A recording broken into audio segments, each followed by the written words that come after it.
Voilà, 8h07, si vous nous rejoignez, vous êtes sur Actu Matin et c'est le plateau du contradictoire avec vous, André Doussas. Très bonne rentrée.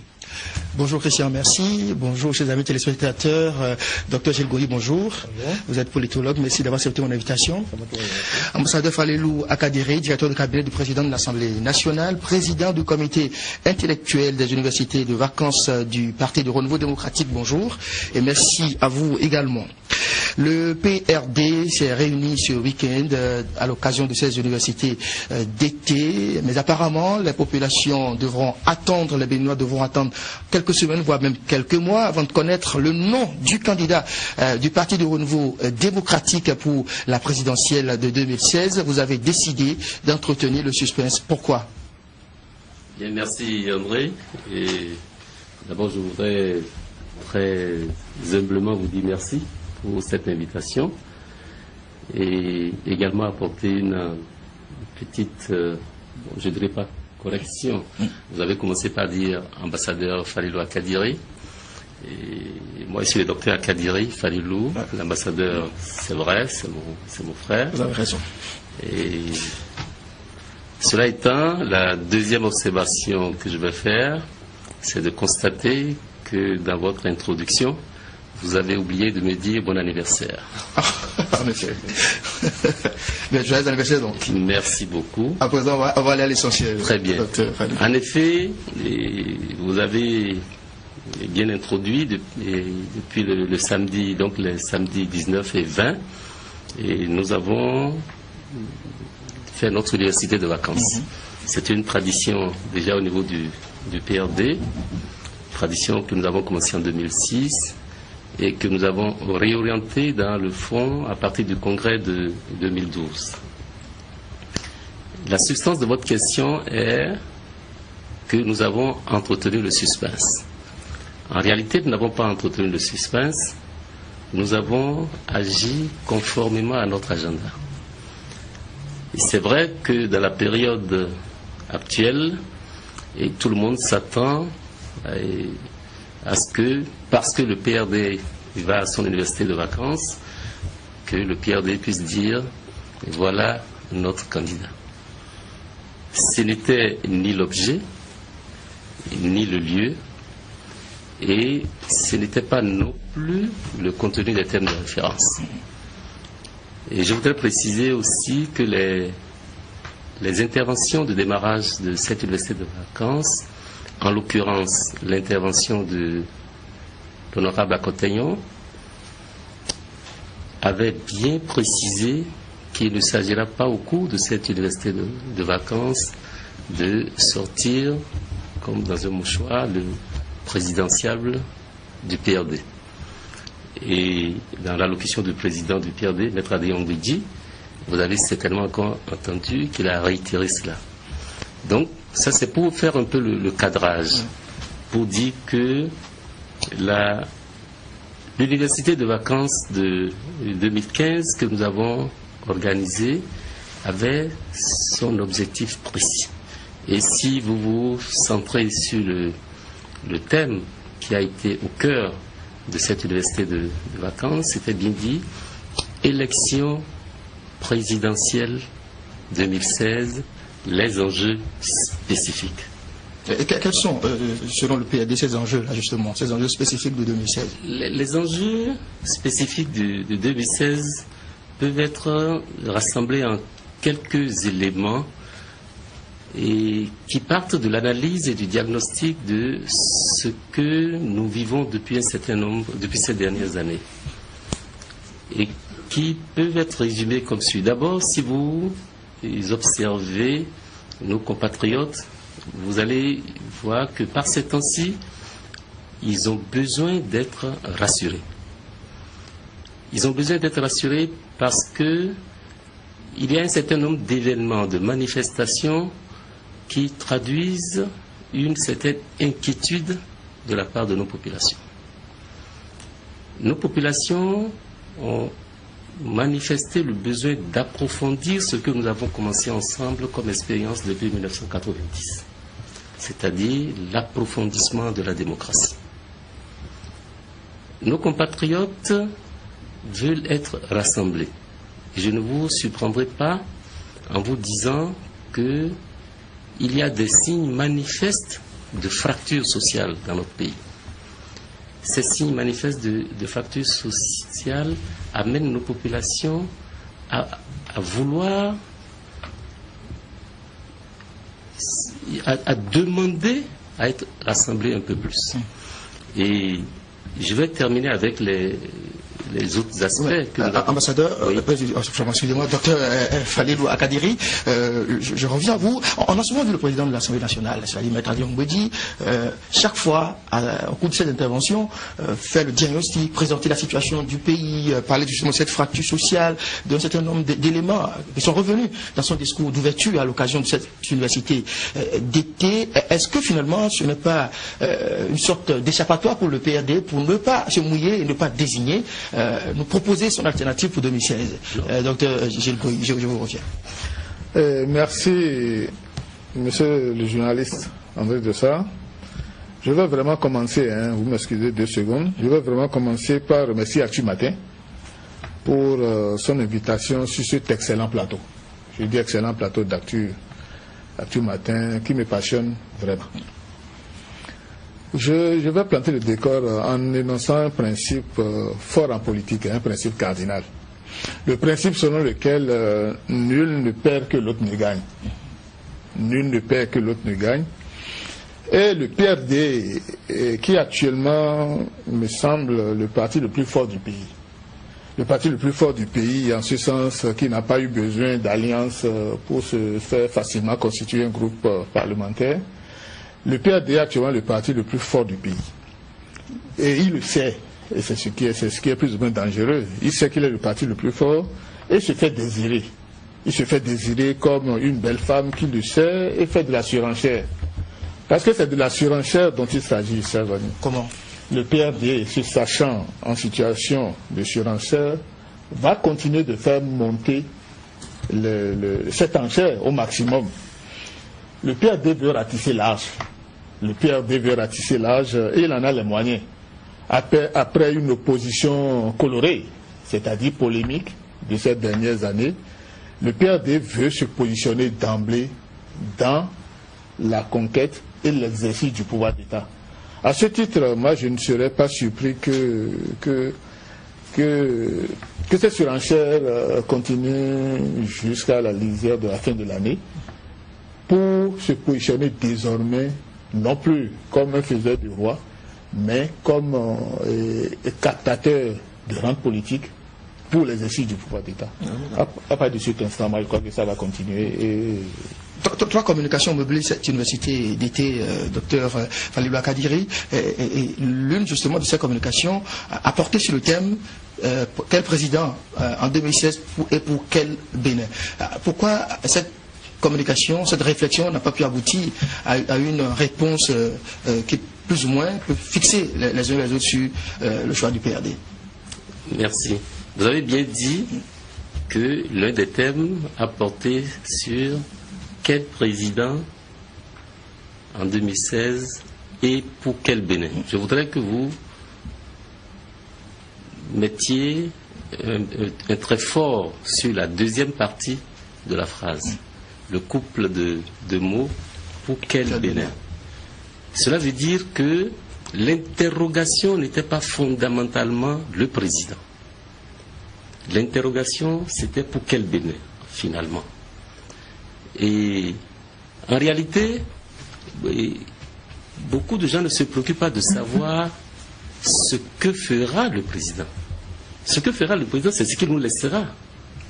Et lorsque nous disons pour quel Bénin, c'est aussi bien à l'entrée qu'à la sortie. Quel Bénin il viendra trouver en 2016? Et celui-là aussi, quand il va arriver, quel Bénin il va nous laisser? Donc, c'est beaucoup plus l'expression, le groupe de mots pour quel Bénin qui traduit effectivement les enjeux dont nous parlions. Oui. Et je voudrais rebondir rapidement sur un aspect de l'intervention de mon collègue lorsqu'il parlait de surenchère. Peut-être que ce n'est pas dans le mauvais sens lorsqu'il parle de surenchère, mais en réalité, il ne s'agit pas pour nous d'une surenchère, il s'agit d'un respect d'un agenda. Vous savez, comme il dit, le PRD est un parti bien organisé, et parce qu'il est organisé, il a un processus de planification de ses décisions. Vous voyez, et le processus de planification est indépendant du comportement des autres. Les autres, bon, tout le monde a le droit de dire ce qu'il veut, mais le processus que nous avons mis en place, l'université de vacances n'était que le premier maillon du processus. Et dans ce processus, la seconde étape, c'est justement le Conseil national du PRD. Et la troisième étape, c'est le Congrès extraordinaire. Et toutes ces étapes ne sont que la correspondance matérialisée du respect d'une disposition de nos statuts, qui est l'article 87 de nos statuts, qui a précisé les modalités du PRD, les modalités pour aller aux élections présidentielles. Dr Gilles Goï, est-ce que pourquoi est-il si difficile pour nos formations politiques, le PRD n'est pas le seul dans le cas, de proposer très tôt aux citoyens, aux populations, une alternative, un choix, et qu'il faille forcément attendre les tout derniers moments pour connaître les candidats des uns et des autres? Merci. Et ceci procède simplement, à mon avis, d'une stratégie de vie et de survie. Stratégie de vie et de survie, en ce sens que nous avons encore un régime en place. Un régime qui n'a jamais caché ses velléités de continuité.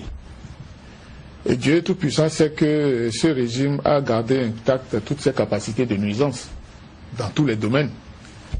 Quelqu'un qui ose se positionner très tôt, maintenant, en tant que parti, risque de se voir déclencher des foudres inimaginables. Et le candidat qu'il aura présenté risque de se voir très rapidement briser les reins. À partir de ce moment, et tous les partis politiques, de façon générale, mais le PRD essentiellement, qui, je le répète, est le parti le plus fort de ce pays actuellement, marche sur des œufs, de façon stratégique, pour commettre le moins d'erreurs possible, pour ne pas commettre l'erreur fondamentale qui constituerait à exposer très tôt son candidat, son présidentiable au foudre de ce régime dont on connaît les capacités.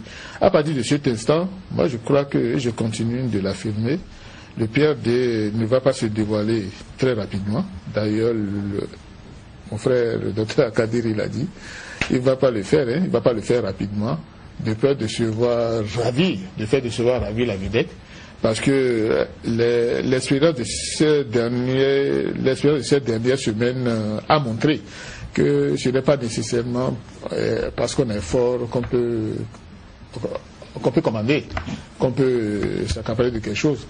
L'exemple de la mairie de Cotonou est là.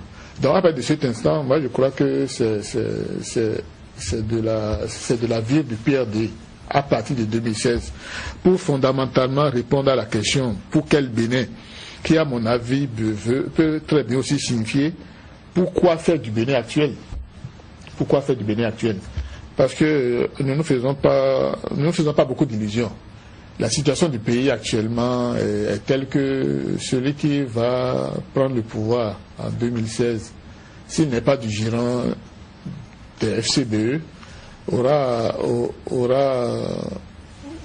beaucoup de difficultés. Pourquoi faut-il forcément qu'il soit des FCBE pour ne pas avoir de difficultés? Je dis, s'il est des FCBE, c'est parfait. On sera dans une logique et dans une dynamique de continuité, ce qui plairait fondamentalement au président Yahi Boni, qui va pavaner dans sa sécurité qu'il a toujours cherché.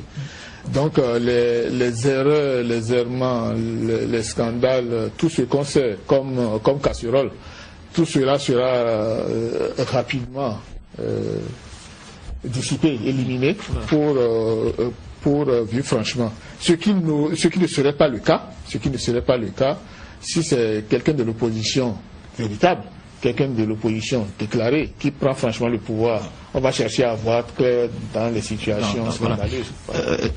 Falilou Akadiri expliqua un peu les raisons, entre autres, pour lesquelles le PRD ne désignerait pas un candidat à l'occasion de cette université d'été et pour justifier cet agenda dont vous avez parlé. Le président Adrien Ngodi dit ceci, je cite, confier son destin et celui de tout un peuple à un homme n'est pas un acte banal, mais un acte bien mûri, surtout que les années Yaïbouni ont soumis notre démocratie, l'état de droit, nos libertés à rude épreuve. Fin de citation.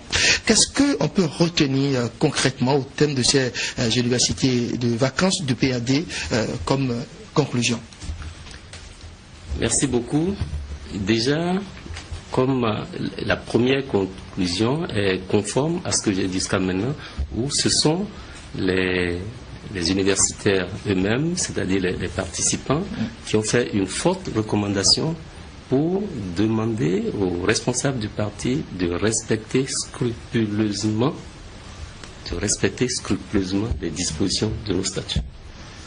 Vous voyez, parce que nous ne faisons pas d'illusions. Il y a des camarades parmi nous qui, aussi, dans l'enthousiasme de la désignation du président, pensaient aussi. Donc, ceux qui ont compris, qui font partie des universitaires, ont fait comme première recommandation de respecter notre agenda que nous nous sommes donné et qui ne doit pas être influencé par qui que ce soit. La deuxième recommandation, qui relève un peu des thèmes qui ont suivi, en l'occurrence celle relative au financement des partis, c'était un peu après avoir analysé la situation du fonctionnement des partis dans notre pays, de recommander que la charte des partis, qui date déjà d'un certain nombre d'années et qui a fait tout ce que nous constatons aujourd'hui au niveau des malheurs des partis, que cette charte soit révisée. Et une autre recommandation importante qui a porté sur le dernier thème est la question du financement. La question du financement, si les partis aujourd'hui, un collègue a rappelé à juste titre au cours de l'université de vacances, comment peut-on expliquer que depuis 1990, où nous avons démarré notre système, notre processus démocratique, qu'aucun président ne soit issu d'un parti politique? Ça devait nous interpeller. Vous voyez? Et cela ne veut pas dire que les partis ne dépensent pas. Mais le système qui est mis en place au titre du fonctionnement des partis est tel que ça ne favorise pas, ça ne facilite pas. Et c'est ça qui fait que certains partis ils naissent, disparaissent au gré de telle ou telle personnalité qui pourrait les aider à suivre pendant un certain temps. Donc, une troisième recommandation à porter sur ça.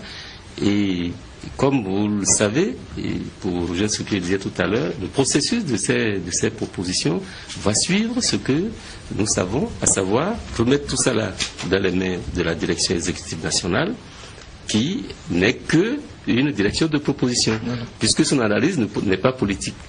Celle qui est politique sera dans les mains après du bureau politique. Au choix du candidat du PAD. Et ça, il faut attendre la fin du processus normal qui est le congrès. Une question. D'ici, si M. Adjongoni était candidat, est-ce que le PAD déroulerait ce programme? Ça a toujours été ainsi. Cela a toujours été ainsi. Cela peut-il aussi s'expliquer par le fait peut-être qu'il y a, par l'absence d'un candidat naturel au sein du PAD? Pas du tout, ça n'a rien à voir. C'est un processus, c'est un agenda normal qui relève d'une disposition des statuts qui ont été adoptés depuis l'origine du parti. Docteur Gilgoï, est-ce que finalement ces universités du PAD nous ont fait avancer dans le débat autour de l'élection présidentielle, puisque beaucoup attendaient du PAD un certain nombre de décisions? Est-ce que ça nous a fait avancer? Disons que l'expectative va continuer. Elle va continuer aussi longtemps que le marché politique actuel continuera d'être pollué, parce qu'il est très pollué actuellement. Le marché politique est très pollué avec la foultitude de candidatures politiques que nous avons. Et le PRD, comme je l'ai dit, est dans une posture stratégique. Il attend d'y voir clair avant de se positionner. Et bien entendu, vous avez si justement mis le point. Vous avez justement mis le doigt sur le problème fondamental du PRD, qui à l'étape actuelle ne donne pas l'impression d'avoir un candidat pur et dur et va vraiment marchander. Hein. S'il n'est pas démarché carrément, mais le PRD va se vendre à très bon prix. C'est pour ça que je parlais de surenchère tout à l'heure. Alors, une dernière question, puisqu'il y a une petite polémique autour de ces UV. La Renaissance du Bénin, comment expliquez-vous l'absence de la Renaissance du Bénin? Est-ce que vous l'avez invité? En ma qualité de président du comité intellectuel, je vous confirme que la Renaissance du Bénin a été invitée. Et je vous confirme également que les amis du FCBE ont été invités. Et le plus intéressant même dans le cas du FCBE, c'est que celui qui a reçu la carte d'invitation, c'est le coordonnateur du FCBE. Donc, il n'y a pas de doute par rapport à l'invitation. Et vous avez cherché à savoir pourquoi elles ne sont pas venues? Les contacts se poursuivent. D'ici là, nous aurons des éléments à vous communiquer. Mais je me garde de vous dire ce qui n'est pas encore sûr à dire. Ok. Falilou Akadiri, directeur de cabinet président de l'Assemblée nationale, président du comité intellectuel des universités de vacances du PAD édition 2015. Merci. Docteur Gilles Goï, merci également. Et merci à vous, André Doussas, pour le plateau du contradictoire de ce lundi matin.